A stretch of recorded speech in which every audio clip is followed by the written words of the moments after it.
반갑습니다. 아멘. 사도행전에서 사도 바울의 이야기는 13장에서부터 본격적으로 나옵니다. 그 13장에서 28장 마지막 장까지 보면 바울의 설교가 몇 편 나오는데, 그 바울의 설교 중에 보면 유대인을 향해서 한 설교도 있고, 또 이방인을 향해서 한 설교도 있고, 신문을 받으면서 한 설교도 있습니다. 그런데 몇 개 안 되는 그 설교 가운데서 사도 바울은 자신이 예수를 다메섹 도상에서 만난 그 이야기를 3번 반복하고 있습니다. 사도 바울의 마음속에는 다메섹 도상에서 만난 그 예수 그리스도가 핵심적인 사건이었기 때문입니다. 이 사건이 사도 바울의 삶의 목표, 인격, 신앙생활 모두를 송두리째 바꿔놓은 사건이기 때문입니다. 그 체험이 얼마나 깊었으면 사도 바울이 설교할 때마다 이 이야기를 했던 것으로 보입니다. 어떤 체험이었습니까? 다메섹에서 말하자면 예루살렘에서 대제사장에게 공문을 받아가지고 다메섹으로 가던 길이었습니다. 다메섹에서 예수 믿는 사람들이 있다고 해서 그 사람들을 붙잡아다가 예루살렘에 끌고 오려고 가던 중이었습니다. 가는 도중에 갑자기 밝은 빛이 둘러비치고 몸이 거꾸러지는 상황이 발생했습니다. 자기를 이름을 부르는 소리도 들렸습니다. 그런 긴박하고 비상 상황 속에서도 바울은 우리 인간이 알아야 하는 근본적인 질문을 2가지 합니다. 저도 이 사도 바울이 물은 이 2가지 질문을 가지고 우리 신앙생활의 기초로 잡아야 되지 않겠냐, 그런 마음에서 오늘 말씀을 드리고자 합니다. 그 첫 번째 질문이 바로 8절에 나오는 주님 누구시니까입니다. 이 질문은 우리 인간이 알아야 하는 근본적인 질문이며, 특별히 우리 믿는 사람들이 알아야만 하는 일생일대의 가치 있는 질문입니다. 왜냐하면 이 질문이 바로 우리의 아이덴티티, 우리의 정체성을 결정짓는 중요한 질문이기 때문입니다. 우리가 여기에 와서 하나님께 예배를 드리는 이유이기도 합니다. 예수님이 누구신지를 알면은 우리가 진짜 알아야 할 것을 아는 것이기 때문이죠. 아멘. 성경 전체가 예수님에 대해 기록한 것이지만 예수님과 그의 사역에 대해 구체적으로 기록한 문서로는 4복음서가 있습니다. 공간복음서로 불리는 마태복음, 마가복음, 누가복음에서 예수님은 한 영혼을 귀히 여기시고 사랑하는 예수님의 모습이 잘 담겨져 있습니다. 가난한 자들과 사회에서 소외된 자들을 위해 정성을 다하는 모습도 잘 그려져 있습니다. 그리고 많은 선지자들이 예언하고 많은 사람들이 기다려왔던 바로 그 메시아라는 사실도 강조하고 있습니다. 그런데 사도 요한이 기록한 요한복음은 조금 다릅니다. 요한복음은 제일 나중에 기록된 문서입니다. 네로 황제로부터 시작된 제1차 대박해 시대에 제자들은 거의 모두 그때 순교한 것으로 보입니다. 하지만 사도 요한은 순교하지 않고 약 100세까지 사는 천수를 누리게 됩니다. 이는 아마도 예수님이 십자가상에서 요한에게 자기 어머니 마리아를 부탁한 것 때문에, 오직 집에서 마리아만 모시고 살다가 마리아가 세상을 떠나는 후에, 즉 제1차 대박해 시대가 끝날 즈음에 나와서 활동을 한 것 때문이 아니겠냐고 성경학자들은 보고 있습니다. 사도 요한은 순교도 못하고 그렇다고 능력도 나타나지 않고 했지만 사도 중에 사도였습니다. 당시 영지주의라는 이단이 창궐했을 때에 혼자서 편지를 쓰며 모든 사람들을 다독이는데 고군분투했습니다. 그래도 사도 요한의 그 마음속에 가지고 있던 주요 관심사는 예수님의 하신 말씀보다도 예수님의 행하신 사역보다도 더 중요한 것, 즉 예수님이 누구시냐는 것이었습니다. 아멘.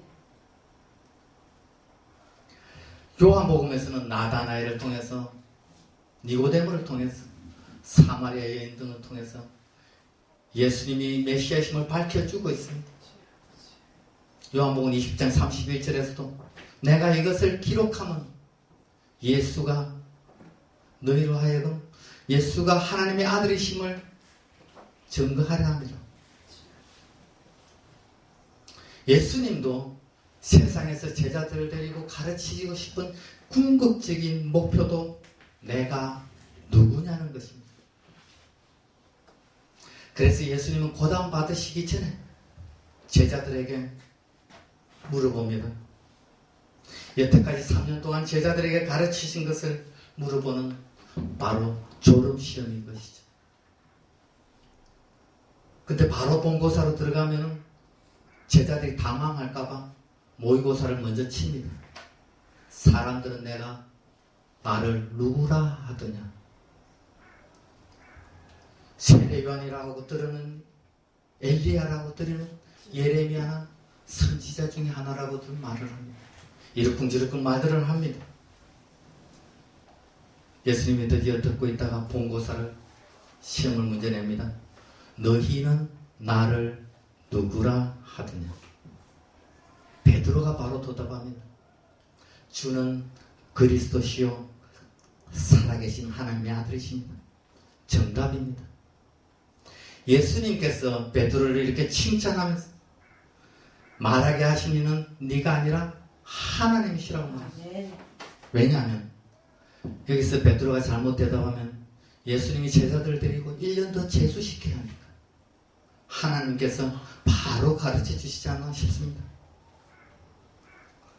이와 같이 사도 요한은 예수님과의 3년의 그 생활과 또 자신의 90년 인생을 되돌아보면서 여러 복음서와 그리고 바울이 쓴 그 서신들을 읽어보면서 예수님이 누구셨던가를 생각하고 또 생각했습니다. 그리고 백발이 되어 내린 결론은 예수님 바로 그분이 하나님이셨다는 것입니다. 그래서 요한복음을 기록하면서 제1장에서 선언하며 시작합니다. 태초에 말씀이 계시니라. 이 말씀이 하나님과 함께 계셨으니 그 말씀이 곧 하나님이시오.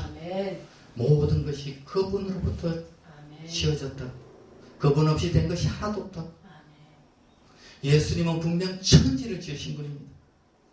그분은 근본 하나님의 본체셨습니다.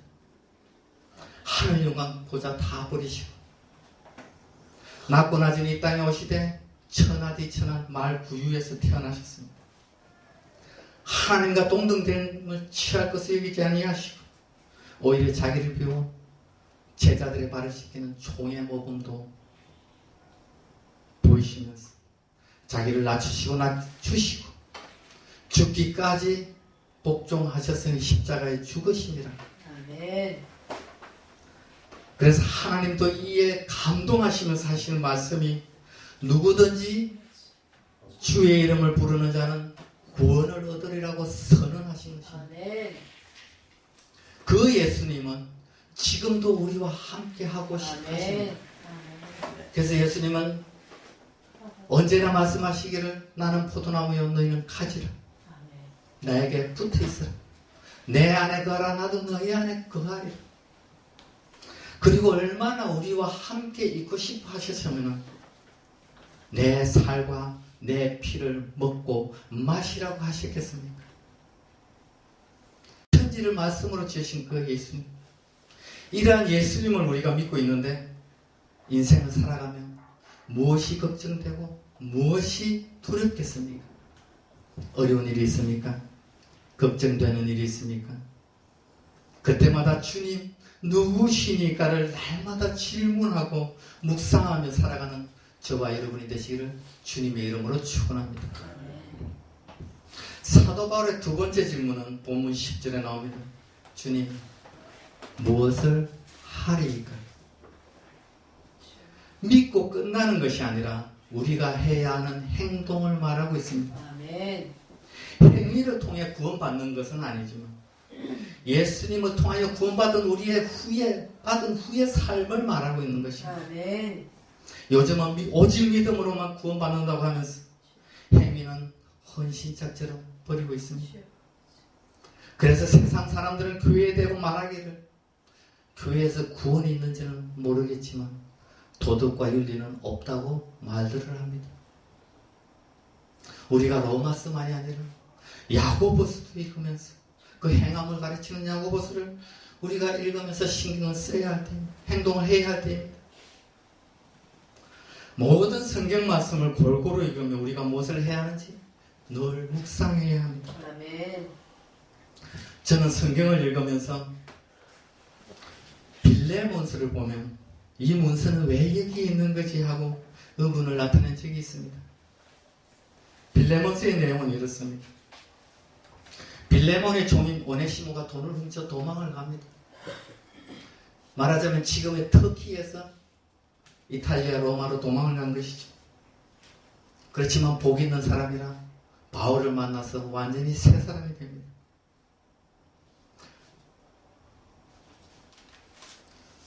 그런데 사도 바울의 윤리는 네가 하나님께 돌아오면 하나님은 받아주시겠지만 주인에게 지은 죄는 주인에게 가서 용서를 구하라는 것입니다.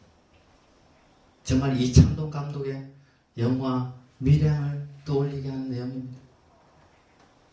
당시 십자가 처형이 도망간 노예를 위한 처형임을 생각해 볼 때 오네시모가 돌아가면 주위 사람들 때문에 빌레몬인 난처할 것이 분명합니다. 그래도 바울은 고민하면서 편지를 써서 예배소 출신 두기고를 통해 오네시모를 데리고 빌레몬에게 보냅니다. 이렇게 바울은 도망 나온 노예라도 편법을 쓰는 것이 아니라 정도로 처리하는 것을 우리가 볼 수 있는 내용입니다. 근데 저는 이런 빌레몬서의 설교를 별로 들어보지 못했습니다. 그래서 이런 편지를 왜 성경으로 채택했을까 하고 생각해 본 적도 있습니다. 그런데 그 말씀을 한 사람이 읽었습니다. 역사적인 사건이 일어났습니다. 바로 미국의 16대 대통령 에이브람 링컨이었습니다. 그는 빌레몬서를 읽다가 내가 해야 할 일이 바로 이것이구나 하고 외쳤습니다. 명언을 남겼습니다. 자유와 노예가 함께 있는 나라는 없다는 명언을 남기고 노예 해방을 주도하고 남북전쟁을 통해 드디어 노예 해방을 이루어냈습니다. 이렇게 아무 의미 없는 성경 같았는데 하나님의 뜻이 분명 그곳에 있었어요. 내가 무엇을 하리까? 성경에 있습니다. 아멘. 성경을 읽으며 하나님이 나에게 무엇을 명령하는지를 깨닫는 저와 여러분이 되시기를 바랍니다. 아멘. 저는 성경을 읽다가 예수님의 말씀 가자, 가까운 마을로 가자라는 전도의 메시지를 받고 인생의 후반기를 선교하기로 마음먹고 준비를 했습니다. 옛날에 출장에 갔을 때, 해외 출장 갔을 때 그곳에 한국인 크리스찬이 있는데 예배를 인도해 줄 사람이 없어서 예배를 못 드린다는 얘기를 들은 적이 있습니다. 그래서 만일 그런 곳에 가게 되면 내가 예배를 인도해야지 하는 마음에서 직장에 다니면서 신학을 공부했고 선교 나가기 전에 목상수를 받았습니다. 선교지를 선택하는 데 있어서 이제 저는 따뜻한 나라로 가고 싶었습니다.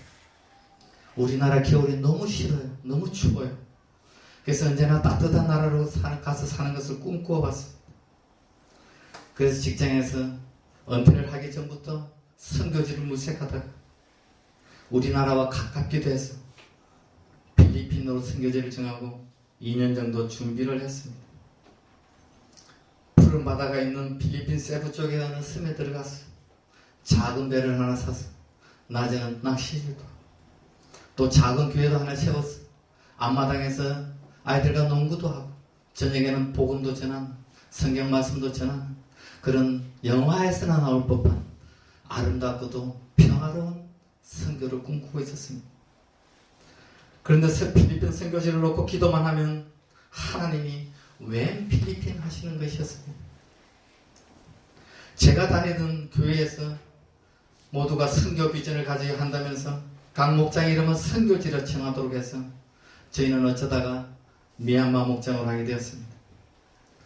그래서 목장이 모일 때마다 시작하면서 미얀마를 위해 기도하고 끝날 때도 미얀마를 위해 기도했던 것 때문인지 필리핀을 놓고 기도할 때마다 지금까지 미얀마를 위해 기도해놓고 왜 필리핀으로 가느냐는 말씀이 제 마음속에서 일어났습니다. 저는 그거는 분명히 다르다고 항변하게 됐죠. 제 나이에 미얀마에 가서 뭘 하겠습니까? 하나님, 미얀마에는 젊은 사람 보내시지요. 직장에서 은퇴하던 때에 우리 교회에서 단기 선교 여행으로 미얀마를 가는데 혹시 마음이 약해질까봐 아예 따라가지도 않았습니다. 그러다가 교회에서 부흥회가 있었는데 한의사에 있었던 목사님이 강사로 오셨어요. 집회를 마치시고는 건강을 위해 진맥하는 시간이 있는데 거기서 참석했더니 저에게는 병명에 대한 말씀은 안 해주시고 40일간 특별 새벽기도 하시라는 겁니다. 그래서 저도 이번 기회에 필리핀이냐 미얀마냐 놓고 기도하면서 확실히 기도하고 하나님께 응답을 받겠다고 생각했습니다. 그래서 40일 새벽 기도를 시작하면서 문득 사사 기도원 생각이 났습니다. 하나님이 기도원들어 사사가 되어 민족을 구하라고 하니까 만일 하나님이시어도 징조를 보여달라고 한 것처럼 저도 만일 제가 미얀마로 가기를 원하신다면 징조 같은 것을 보여달라고 했습니다. 어떤 거 보여달라고 할까 하다가 하나님만이 하실 수 있는 거. 그래서 그때 마침 저희 교회에 결혼한 지 10년 되는 부부가 있었는데 아이가 없었습니다. 만일 이 새벽 기도 기간에 그 부부에게 아이를 주신다면 하나님이 미얀마로 가라 그러는 줄 알고 가겠습니다. 그렇지 않으면 제가 계획한 대로 필리핀으로 가겠습니다. 근데 새벽 기도 기간이 끝나고 2달도 안 되어서 그 부부에게 아이가 생겼다는 얘기를 듣게 됩니다. 그래서 저는 속으로 미얀마구나 했습니다. 그래서 그 해에는 미얀마로 가는 단기 선교 여행도 갔다 오고 곧바로 선교 훈련도 받고 미얀마어도 공부하기 시작했습니다. 그래서 저는 나이도 있고 해서 이대로 가는 것보다 월급 주는 코이카를 통해서 가려고 생각했습니다. 그때 마침 나라에서 코이카에서 미얀마로 보내는 즉 미얀마 대학교에서 컴퓨터 교육 분야로 지원을 받는 모집 공고가 떴습니다. 그래서 이것이 나에게 준비된 거구나 하고 컴퓨터 교육 분야로 지원을 해서 합격을 했습니다. 그런데 아내와 같이 갈 수 없다는 거예요. 자비로 간다고 해도 규정상 안 된다는 것입니다. 집에 와서 집사람과 상의하니까 준비는 같이 하고 혼자만 가는 경우가 어디 있냐고 했어요. 그래서 하나님이 막으시나 보다 포기했습니다. 사실 미얀마를 놓고 기도하면서도 단기 선교로 미얀마 양곤을 가보니까 따뜻한 것이 아니라 너무 더운 거예요. 미얀마 공항에서 밖으로 나갈 때 바깥문이 열리니까 헉 하면서 숨이 안 쉬어지는 거예요. 너무 더워서. 우리나라 습식 사우나 들어가는 것 같았습니다. 7월 달에 갔을 때 이렇게 더웠는데 3, 4, 5월에 비하면 시원하다는 거예요. 하루 이틀도 아니고 1년, 2년을 어떻게 버티지 하고 고민도 했습니다. 그래서 미얀마를 가더라도 좀 미얀마 땅이 넓으니까 우리나라 기후 아니면 따뜻한 곳이 있을 줄 알고 찾아보다가 우리에게 미얀마를 가르치는 청년이 자기가 옛날에 어릴 때 살던 곳이 제법 기후가 좋다고 얘기하는 것이었습니다. 그래서 마침 또 거기에 계셨던 목사님이 우연히 전화를 왔는데 한 10년 만에 전화를 왔는데 우리는 이게 하나님의 뜻이구나 또 생각했어요. 그분이 교회를 4개를 교회를 돌아가면서 한 달에 한 번씩 돌아가면서 4군데를 개척하고 설교를 하고 있습니다. 그래서 제가 가면 도움이 될 거라고 좋겠다고 했습니다. 그래서 우리도 집도 구할 겸 또 그것으로 선교여행을 떠났습니다. 양곤에 도착해서 한국인이 운영하는 게스트하우스에 들어가는 거기서 이틀을 머물면서 미얀마에 대한 정보를 또 얻었습니다. 그때 마침 선교사역을 또 마치고 한국으로 돌아가는 선교사를 만났어요. 밤늦게까지 이야기했습니다. 근데 그분이 하시는 말씀이 자기는 선교하고 돌아가는데 이제 하나님께 받을 상급이 다 까먹고 간다는 거예요. 왜냐고 물어보니까 조용히 선교를 한 것이 아니라 마치 내가 한 것처럼 떠벌리고 다녔다는 거예요. 하나님께 영광을 돌리는 것이 아니라 자기가 영광을 다 받고 가는 것 같다고. 우리 보고는 주의하라는 경고의 말씀을 주셨습니다. 하나님께 주시는 경고의 말씀인 줄 알았습니다. 예수님도 말씀하시기를 주의 이름으로 선지자 노릇하며 주의 이름으로 귀신을 쫓아내도 주님께서 나는 너희를 모른다. 그렇게 말하셨던 것처럼 저희가 먼저 영광을 취하고 그렇게 될까봐 미리 주의를 주시는 것이었습니다. 다음날 양곤에서 버스를 타고 선교지인 쇠냥이라는 곳으로 12시간 걸려 도착했습니다. 모든 것이 생각한 대로 기후도 좋았습니다. 그런데 결정적으로 외국인에게는 거주 허가가 나오지 않는 겁니다. 집을 임대해서 살 수가 없다는 거예요. 아직도 미얀마에는 양곤, 만달레이 외에는 외국인이 살 수가 없습니다. 사위나 며느리가 와도 저녁 6시가 되면 호텔이나 게스트하우스로 돌아가야 합니다. 그렇다고 저희도 게스트하우스나 호텔에서 생활할 수는 없는 거 아닙니까? 그래서 하나님은 또 이 또한 막으시는구나 생각했습니다. 그래서 선교는 제가 가고 싶어 가는 곳으로 가고 싶어 하는 곳으로 가는 것도 아니고 하나님이 정하신다는 사실을 깨닫게 되는 선교 여행이었습니다. 이렇게 계획한 모든 것을 막으시는 것을 보고 이제는 준비했던 거 모두 다 내려놓고 주님께서 미얀마에 가서 쉬라 하시면 쉬고 가라 하시면 가고 하라 하시면 하겠다고 주님께 말씀드렸어요. 내가 주관하지 않고 모든 것 그대로 맡겼더니 모든 발걸음을 주님께서 인도해 주셨습니다. 간증을 하나 하면서 말씀을 마치게. 미얀마에서 당시에 살 수 있는 곳은 양곤뿐이어서 양곤으로 일단 가서 주님이 준비하시는 대로 하겠다면서 무작정 양곤으로 가게 되었습니다. 아는 사람 아무도 없고 겨우 게스트하우스만 하나 정해놓고 맨 땅에 헤딩하는 심정으로 가려니까 마음이 착잡했습니다.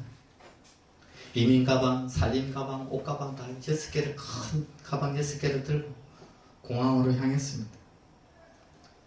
드디어 비행기를 타고 가는데 집사람과 저는 아무 말이 없었습니다. 정말 마음속으로 주님께 기도해보지만 심정은 착잡했습니다. 그러다가 화장실에 가고 싶어서 갔는데 갑자기 설사를 하는 거예요. 별로 잘못 먹은 것도 없고 배도 안 아픈데 말이죠. 근데 너무 오랫동안 설사를 했어요. 약 5분 정도 했던 것 같아요. 뭐가 잘못되었지 하고 걱정하다가 끝나는 것 같다 휴지를 갖다 대었더니 온통 피인 거예요. 그래서 막 놀라서 몸을 틀었다가 화장실에 피를 다 튀겼습니다. 화장실 닦느라고 정말 혼났습니다. 그때 하나님이 제 몸 안에 있던 암덩어리를 빼주신 것이라고 저는 생각합니다. 직장을 은퇴하기 전부터 한 몇 년 전부터 운동을 하고 나면 몸이 좋지 않았습니다.